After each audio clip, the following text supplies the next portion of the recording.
Previously in Room 8, Jewel of Depression. Shortly after returning to the Stable Mirage apartment, Dag explained to Garn about the possible murder outside the museum.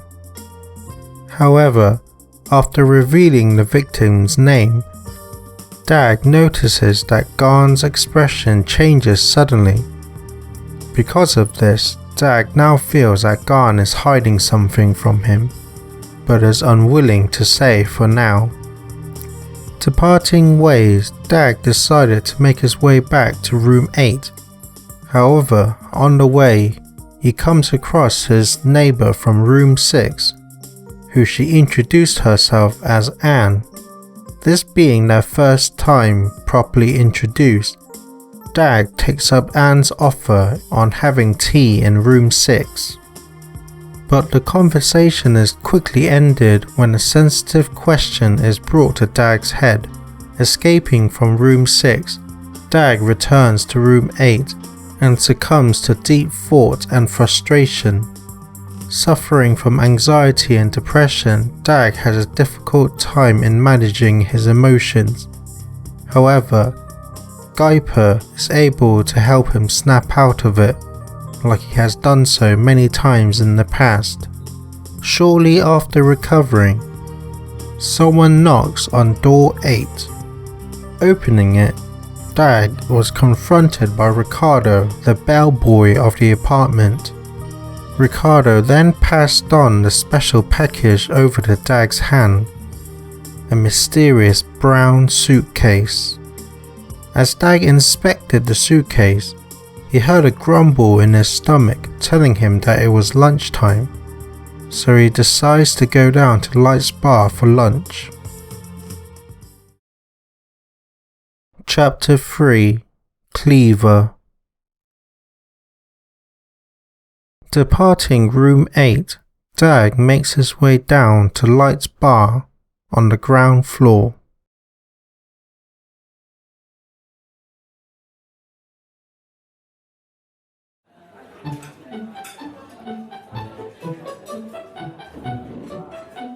Upon entering Light's Bite, Dag immediately breathes in the scent of delicious food in the air. He is then quickly greeted as a customer. Welcome to Light's Bite. May I take your order? Yeah, Ricardo, right? What's on the menu today? Today's special is roast chicken burger, mixed with honey and chive sauce. That does sound rather nice. Think I'll take one of those then. Sure thing. One roasted chicken burger coming up. Please, sit anywhere you like. Dag accepts Ricardo's words and makes his way to table 5. He looks at the various paintings around the wall to pass the time until his food arrives. One roast chicken burger, sir. Is there anything else I can get you? Nope. This will be all, thank you. Enjoy. Sorry, but thank you for this meal. Oh, that was delicious. Now with a full stomach, Dag sits back on the chair to allow his stomach to rest. As he does so, he also looks at the closest painting to his table, which predicts a steam train on some old rusty railway. Staring at all the intricate colours and brushstrokes, Dag is quickly absorbed into the painting. However, he fails to realise that somebody is calling to him repeatedly. Dag, can you hear me? Huh? Oh, Miss Light. Sorry, I didn't notice you there. Oh, Dag, you were off in one of your own worlds again. I know you like looking at art, but please be more aware of your surroundings. Yeah, you're right. I'll be more careful from now on. Miss Light, a Waylord, one of the many alien races that came to live on this planet. With the bar being named after her, she's been the chef since before I even started living here. Perhaps when the apartment was built many years ago. To be honest, there's not that much I know about her, other than she cooks excellent dishes every time. Heck, I don't even know her first name. Should I? Oh, Doug, how long have we known each other? Please, call me Bailey. Ah, so that's your first name. Very well. That was delicious, Bailey. Bailey wants to stay and chat with Dag. However, she still has much work to do in the kitchen and to prepare for tonight's dinner. So she says her goodbyes with the man and heads back into the kitchen. After a short moment of letting his stomach digest, Dag feels that his body is ready and decides to depart. He slowly stands up, making sure his stomach doesn't die on him, and begins making his way back towards the entrance where he came from. However, Dag hears a deep, elegant voice call out to him from table 8. Yeah, please, take a seat. Kilrain Sligger. This mysterious guy moved into room 4 about a year ago. I've never really gotten to know him that well, other than he lives directly underneath me. I occasionally see him around the apartment, doing who knows what, but it's mostly in the bar from time to time, usually holding that strange device he has. I've noticed that he often likes to sit at table 8 as well. Wonder why. You want me to sit with you? Please, if you have the time. Dag notices a wine bottle with 2 glasses on the table. Aren't you expecting someone? You do have an empty glass after all. Oh no, I always have a spare glass in case someone wishes to join me. Someone like you. Dag grows more curious about Kilrain, as his behavior seems rather puzzling to him.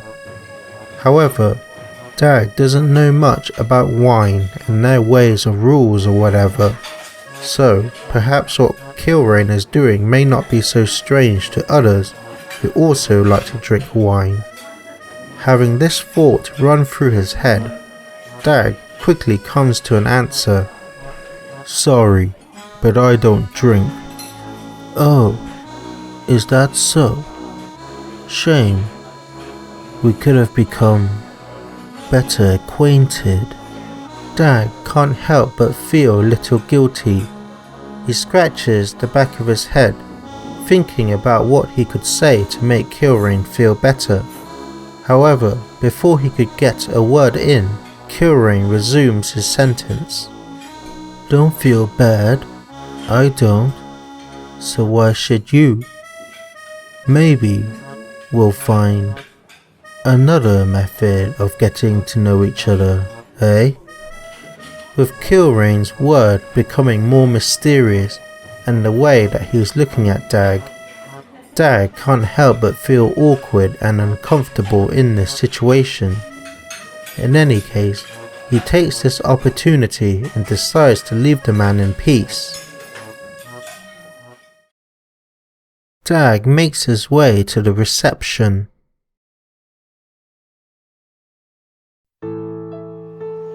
Dag realizes that there is an outside draft howling through the front door.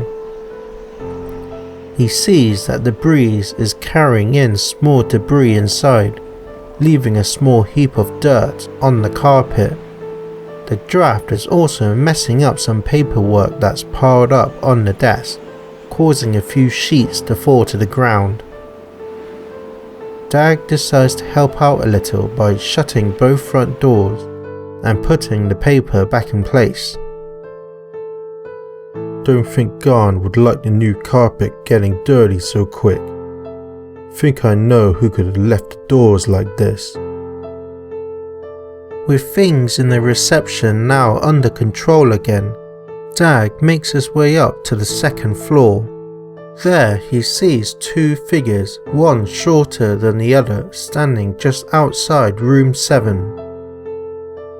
Tillium, you left the front doors wide open again.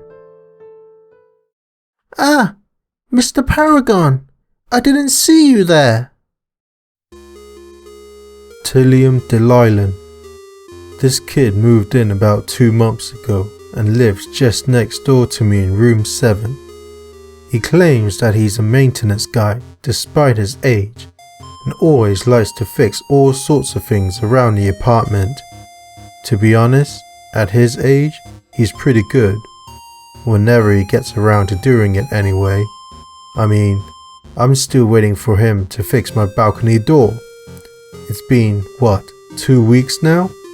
Anyway, the kid usually leaves a trail of mess behind him wherever he goes, such as leaving doors widely opened. Tillium, you've got to be more responsible. This is, what, the 3rd time you've left the front doors opened?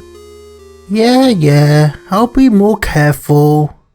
Look, I don't want to see you getting into trouble with Garn. Believe me, he's a lot scarier than me when he's angry.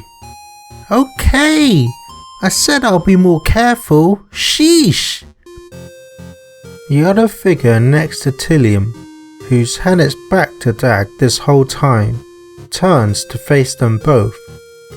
Its whole body effortlessly rotates 180 degrees since it's floating a few feet off the ground. Tillium, do not speak to the man in that tone. The PRX-5 robot. Although I don't like machines, I'm well aware of this line of robot series. They are usually used for helping people with daily activities such as chores, jobs, etc. However, this particular unit seems different from the silver ones I usually see outside. What's stranger is that only adults are allowed a personal robot, but to my knowledge, this PRX-5 has been with Tillium ever since they moved in a few weeks ago. Either way, it still gives me the creeps. With the robot in such close proximity, Dag can't help but start to feel nervous and anxious. His fear of electronics surfaces up throughout his body. Yeah, you're right. I'm sorry, Mr. Paragon. Accepted. Now, since we're here, know when you'll get around to fixing my balcony door? Oh yeah, I completely forgot. I'll come by tomorrow, okay, Mr. Paragon? Another thing, you don't need to call me Mr. Paragon. It's Dag. Oh, sorry, Mr. Dag? Right, just refer me as Dag from now on. In any case, I expect to see you tomorrow then. Without speaking another word, Tillium silently nods before being asked by Proxim to enter room 7. Now alone in the hallway, Dag takes a deep breath to relax before attempting to do anything else. However, he does feel slightly bad inside after the interaction with Tillium. Was I too harsh on him? Dag again sorts through his own thoughts on whether his actions were wrong or not.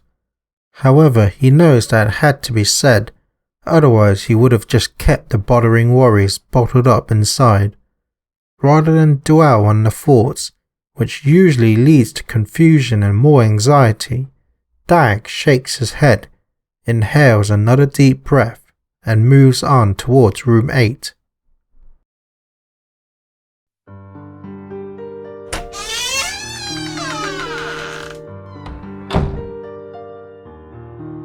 Hungry, right? Sorry I took so long. Dag opens the top cupboard above the sink and takes out a bag full of hay. He then pours some of it into Guyper's bowl. After resealing the bag, Dag gives his friend a pat on the head. Guyper isn't like other rabbits and hares. He doesn't live inside a cage, nor does he really act like a hare. The round soft basket with bedding he sleeps in is actually made for dogs, but because of his large size, it's become a substitute for a home. Guyper finds them much more comfortable anyway, and would take his current way of living rather than be stuck in a cage. He also prefers his food to be eaten from a bowl, which is exactly what he's doing right now. With Guyper's food sorted, Dag makes himself to the bathroom to freshen up. As Dag is buried beneath the darkness of the towel, he hears some knocking on the door.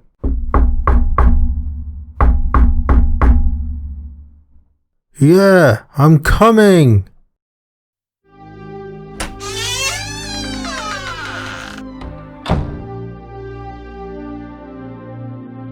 Hello, Dag.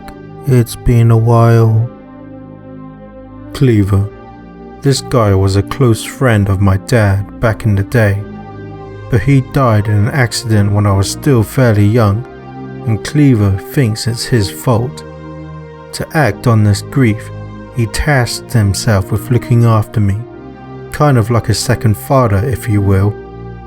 The only thing is, he's an android resembling a strong appearance to a real-life human, so he and I don't get along as well as we would like, or rather, my feelings towards machines is stopping me from getting along. Cleaver, what brings you here? I'm here to check on you, Dag. Like we agreed to once a week. May I come in? Dag closes his eyes for a brief moment, still with much hesitation in his mind. But he eventually sways his body to one side to grant the android's wish.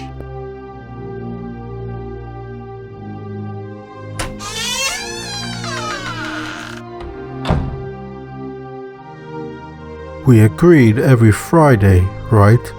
So what made you visit a day early? I heard about the incident which transpired earlier today. Therefore, I've come to see how you are doing. Well, as you can see, I'm doing fine. Sure, it shook me up a little, but hopefully I'm past it. Hopefully it's not good enough for me. I am concerned about your safety and well-being. If you like, you can come and live. Look, I know you mean well. I appreciate your coming by today. But as you already know, being around anything electronics, androids included, I start feeling uneasy. I understand. In which case, I am glad you are not hurt. Cleaver begins heading towards the front door, causing Dag to momentarily step out of the android's path. He begins to question himself if coming here was really a good idea, since Dag looks rather upset. However, realizing what's making Cleaver so obsessed with this visit, Dag says, "It's about my dad, isn't it?" Yes, I promised him that I would take care of you. Cleaver, what happened to my dad isn't your fault. Dag doesn't want to talk about his father much, as it would only stir up painful memories. So he stays silent and stares at the wooden floor. As I said before, I am glad you are not hurt. I will be going now. I will come to check on you the next coming Friday. Well, alright.